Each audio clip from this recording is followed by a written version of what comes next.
Hi guys, this is OJ once again and welcome to my vlog. So if you check my upload yesterday, I went to Alpasawat to buy my baking stuffs. So today, this is my second vlog regarding baking.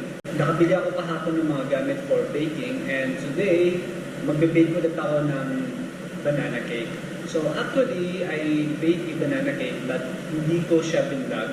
Kasi I'm for sure hindi siya magiging successful. Pero ginawa ko na lang is in-upload ko siya sa Facebook. However, yung first vlog ko is about ready cake mix. So madali lang siyang gawin, hindi siya nagpumalya. Pero yung banana cake ko was totally unsuccessful. Yun naman sabi nila, lagi sa first time, laging hindi perfect. So kaya 'di ba sabi nga nila, try until you succeed or practice makes you perfect. So sa vlog na to, gagawa ko ng banana cake. So don't be confused guys kasi ako na-confused talaga ako. Nag-check ako ng YouTube, yun lang yung naging basis ko. So yung banana cake and yung banana bread is just one thing. So isa lang yun, iba lang yung tawag nila. So yung banana cake, usually gamit natin yun sa Pilipinas. Pero yung banana bread, yun naman yung gamit sa mga Western na mga American. But it's totally the same. So don't be confused kasi na-confuse ako doon. Kaya nag-mix up yung mga ingredients ko ng time yun. So yung unang bake ko ng banana cake or yung banana bread was, may tatlo akong mali.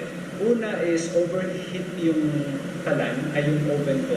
Kasi dapat it's only 360 degrees Fahrenheit or 175 degrees Celsius. Kaya ginawa ko nga ng 360 degrees Celsius. So always take note of that, number one. And number two, mapait siya. Kasi ang sabi ni Ate Dory siya, na-shoutout kay Ate Dory, siya yung nagturo ng recipe na to. So yung recipe na to is kanya-kanya. So yung ginawa ko guys is, nasobrahan ko yata ng baking soda kaya naging mapait siya. And then pangatlo is yung dubog yung gitna. Bakit nga ba dubog yung gitna ng banana cake? Kasi nga, nag-activate na yung baking powder. So dapat pala hindi siya isasabay, hindi siya dapat sinasabay yung dry tsaka yung wet ingredients. Kailangan lagi siyang separate. And once you mix those, yung dalawang yon, yung wet tsaka yung dry, and then kailangan dire-diretso na hanggang sa oven. Kasi ang ginawa ko, nandun na yung wet, kasi isa kong nilagay yung dry. So kailangan i-mix mo na yung dry and then i-mix mo na yung wet. So samahan niyo ako guys sa pag-bake ko ngayon and naka-preheat na yung oven and syempre naka-ready na yung mga ingredients. Ito yung mga ingredients sa susunod na video.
matagal-tagal pa. So, nakikita ko na yung improvement ng banana cake na. So, bago yan, ayan. Say hi, Mr. Raza and Mr. Mabu. Say hi to the camera. Ayan. So, mga kasama ko sila sa work and ayan. So, habang nag-bake ako, ayan, sila yung kasama ko. Magawa rin sila ng pagkain nila ba yun. So, excited na ako. Thank you so much, Ate Dory, sa recipe na binigay mo. I know, halos sa mga nag-bake is may mga secret recipes yan. Hindi yan binibigay, but you really gave it to me. So, sana maging successful yung yung second try ko ngayon sa banana cake. So, thank you so much. And antayin natin hanggang sa maluto. So, ayun nga guys, medyo lagpas na ako sa oras. Hindi kasi ako sure kung Fahrenheit or Celsius yung temperature na naka-indicate sa oven. Pero sinito kasi sa 170, parang feeling ko Fahrenheit siya kasi hindi masyado mainit yung oven. Tsaka 45 minutes past na parang hindi pa siya. So, probably na rin 75 siya. So, hindi ko ako is, in-increase ko na lang ng 320 degrees Celsius. Yung medyo mainit na. So, kasi, hindi talaga ako sure kung successful yung pangalawang minuto. Pero nakikita ko talaga na tumataas na yung banana cake o yung banana bread. So, still, ayun, natin pa rin natin yung luto at saka yung after outlook or after baking natin tawag yung finished product. So, yun, tignan natin kung magiging successful yung finished product natin na banana cake.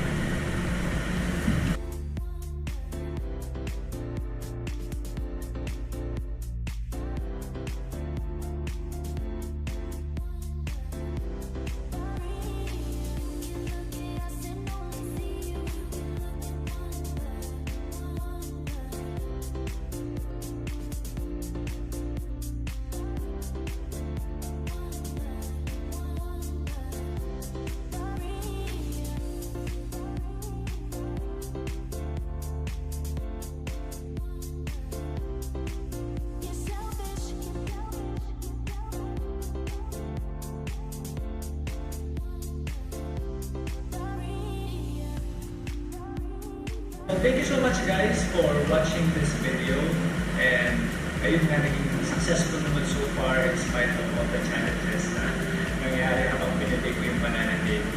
But I'm glad na naging successful ako, although may mga palya-palya na helped nga sa time. So thank you so much for your time in watching this video and this vlog, and don't forget to subscribe to my YouTube channel, OJ Ginto. Bye guys, and bon appetit!